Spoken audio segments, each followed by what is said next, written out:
তিনটে পদ থেকে ইস্তফা সাংসদ দেবের আর ভোটের মুখে জল্পনা যা উস্কে দিচ্ছে, কারণ আগামী লোকসভা নির্বাচনে ভোটে দাঁড়াবেন না তিনি। ইস্তফার পরে পোস্টার হাতে বিক্ষোভ বিজেপি বিধায়ক শীতল কপাটের নেতৃত্বে বিক্ষোভ। ভোটের মুখে জল্পনা উস্কে ইস্তফা দেবের।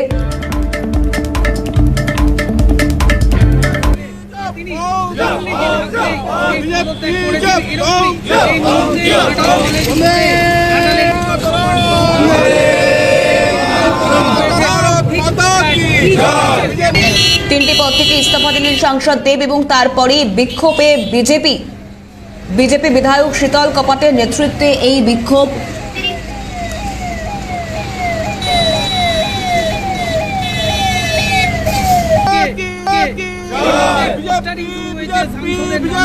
এই মুহূর্তে সেই ছবি আপনাদেরকে দেখাচ্ছি। রীতিমতো বিক্ষোভ বিজেপির, ইস্তফার পরে পোস্টার হাতে বিক্ষোভ বিজেপির। কি বলছেন বিক্ষোভকারীরা, শুনুন।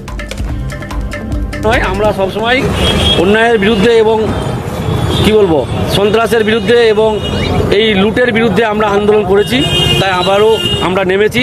কারণ আমরা এইটুকু দৃঢ় বিশ্বাস রেখে বলছি যে সাংসদবাবু বিভিন্ন দুর্নীতির সঙ্গে যুক্ত হয়ে গেছে, আর এটা তিনি দেরিতে হলেও বুঝতে পেরেছেন যে পশ্চিমবাংলায় বিজেপি ক্ষমতায় আসতে চলেছে। সেই জন্য তিনি ভয় পেয়ে নির্বাচনের আগেই সমস্ত সরকারি পদ থেকে সরে দাঁড়াচ্ছে এবং আমরা এটা আমাদের দৃঢ় বিশ্বাস, হয়তো আগামী দিনে যে লোকসভা নির্বাচন, সেই নির্বাচনে ওনাকে দেখতে পাওয়া যাবে কিনা সন্দেহ আছে। সেই জন্যে আমরা ওনার যে চরিত্র, যেভাবে দুর্নীতির সঙ্গে যুক্ত হয়ে গেছে এবং মানুষের উন্নয়ন নিয়ে যে খেলা করেছে, ছিনিমিনি করেছে, তারই প্রতিবাদে আমরা এইভাবে বিক্ষোভে নেমেছি। এই মুহূর্তে আরো বিস্তারিত জানবার চেষ্টা করব। অভিষেক আমাদের প্রতিনিধি রয়েছেন টেলিফোন লাইনে। অভিষেক, তিনটে পদ থেকে সাংসদ দেবের ইস্তফা, কি জানা যাচ্ছে এই মুহূর্তে? অন্য কোনো বিষয় কি স্পষ্ট হচ্ছে? ঠিক কি কারণে তিনি ইস্তফা দিলেন? না, দেখো কিছু জানিয়ে রাখি, এখনো কিন্তু জল্পনা তুঙ্গে, কারণ কি কারণে মূলত ইস্তফা এখনো পর্যন্ত কোনো রকম ভাবে জানা যায়নি। একটা জিনিস বলেছি, ইস্তফা দেওয়ার পরে কিন্তু এলাকার মানুষের বিভিন্ন রকম মতামত।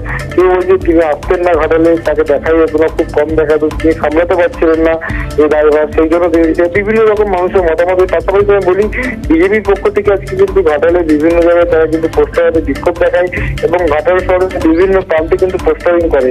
তো আগামী দিনে তারা কিন্তু আন্দোলন এইভাবে জোরদার চালাবে এবং আরো কিন্তু আন্দোলনে নামবেন, এমনটা কিন্তু বিজেপি বিধায়ক শীতল কপাট।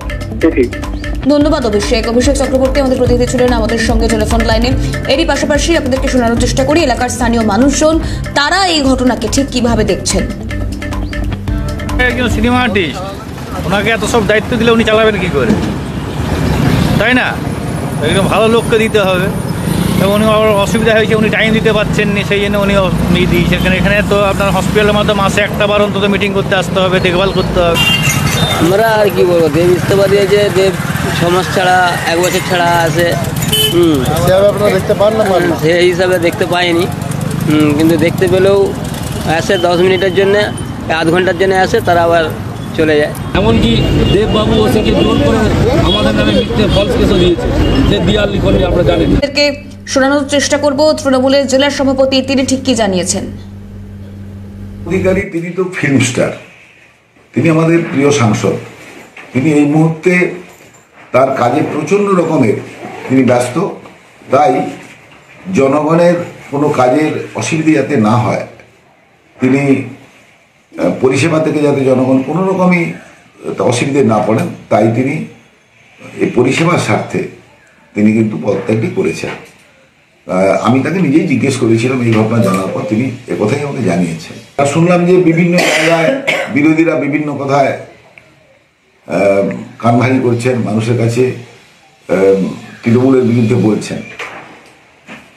আমি তাদের উদ্দেশ্যে বলি যে হাতি চলে দুলকি চালে, তাদের বাড়িতে তাদের সামিয়ানাতে উই ধরেছিল বলে রোদে দিয়েছে, পাড়ার লোকেরা ভাবলো যে তাদের কি বাড়িতে বিয়ে হবে না কোনো উৎসব হবে, তা নিয়ে তাদের মাথা ব্যথা।